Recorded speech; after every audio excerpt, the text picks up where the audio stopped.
समर्थ मित्रांनो, एका छोट्याशा गावातून म्हणजेच कोल्हापूर जिल्हा आजरा तालुका भादवनवाडी या गावातून आलेला मुलगा ज्याने हॉटेलमध्ये वेटरचं काम केलं, छोटंसं कपड्याचं दुकानही टाकलं, त्यात पण त्यांना यश नाही भेटलं। नंतर त्याने जॉब किंवा कामाचा शोध घेतला, पण त्याला कोणतेच काम नाही भेटले। तो थकलेला, मनाने हरलेला, खिशामध्ये फक्त 100 रुपये घेऊन कोल्हापूरच्या बस स्टँडवर बसला होता। तेवढ्यात तेथे त्याचा मित्र असा येतो जणू काय स्वामी समर्थ महाराजांनीच त्याला पाठवले असावे। तो अक्कलकोटला जात होता। त्याने त्याला अक्कलकोटला सोबत येण्यासाठी हट्ट केला, पण त्याच्याकडे फक्त 100 रुपये होते। त्याने त्याच्या मित्राला सांगितलं, माझ्याकडे फक्त 100 रुपये आहेत आणि ते पण मुलीच्या दुधाला लागणार आहेत। त्याची मुलगी 1 वर्षाची होती। तो मित्र म्हणाला, अरे वेड्या, स्वामी समर्थ महाराज पूर्ण ब्रह्मांडाला सांभाळतात, तुझ्या मुलीच्या दुधाचं स्वामी बघतील काय ते, तू चल माझ्यासोबत। असे बोलून त्याच्या मित्राने त्याला तिकीट काढून सोबत अक्कलकोटला नेलं। तो अक्कलकोटला मित्रासोबत पहिल्यांदा आला होता। जेव्हा त्याने स्वामींना पाहिले, त्यांचे रूप, त्यांचं तेज, त्याच क्षणी त्याचे अश्रू अनावर झाले। तो स्वामींसमोर बसून ढसाढसा रडायला लागला। ते म्हणतात ना, स्वामींच्या दरबारामध्ये आलेल्या प्रत्येक व्यक्तीला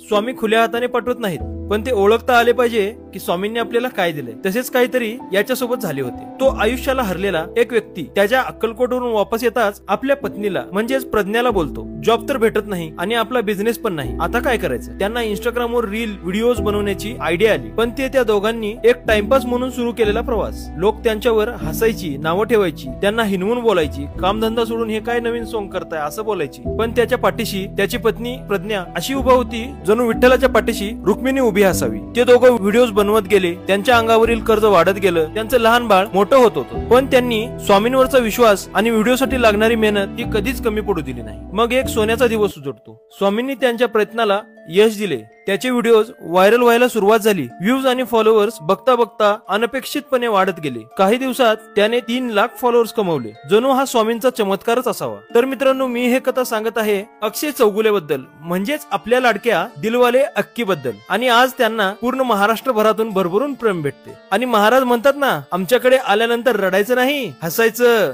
तसंच काहीतरी झालं होतं त्याच्यासोबत। आता जेव्हा पण तो अक्कलकोटला येतो, त्याचा प्रत्येक वेळी स्वामींसमोर उभा राहून सत्कार केला जातो, जणू स्वामी स्वतः त्यांच्या बाळाचा सत्कार करत असावे। आणि जे लोक त्याची थट्टा उडवायचे, नाव ठेवायचे, आज तेच लोक त्याच्या नावाने आपली कामे करून घेतात आणि मोठ्या गर्वाने त्याची ओळख सांगतात, मी अक्षयचा मित्र आहे। तर मित्रांनो, यातून आपल्याला हे शिकायला भेटते की वेळ प्रत्येकाची वाईट असते, पण स्वामींवरचा विश्वास डगमगू द्यायचा नाही। स्वामी प्रत्येक वेळी त्यांच्या बाळांना पाहत असतात। हार मानायची नाही, लढत राहायचं, हे स्वामींचं मैदान आहे। येथे सहज काही भेटत नाही आणि जेव्हा स्वामी देतात, हलकं फुलकं तर नक्कीच देत नाही। तर मित्रांनो, हा व्हिडिओ तुम्हाला कसा वाटला कमेंटमध्ये नक्की कळवा आणि कमेंटमध्ये श्री स्वामी समर्थ लिहायला विसरू नका। जर तुम्ही चॅनलवर नवीन असाल तर फॉलो करायला विसरू नका। तर भेटू आपण नेक्स्ट व्हिडिओमध्ये। श्री स्वामी समर्थ, जय जय स्वामी समर्थ।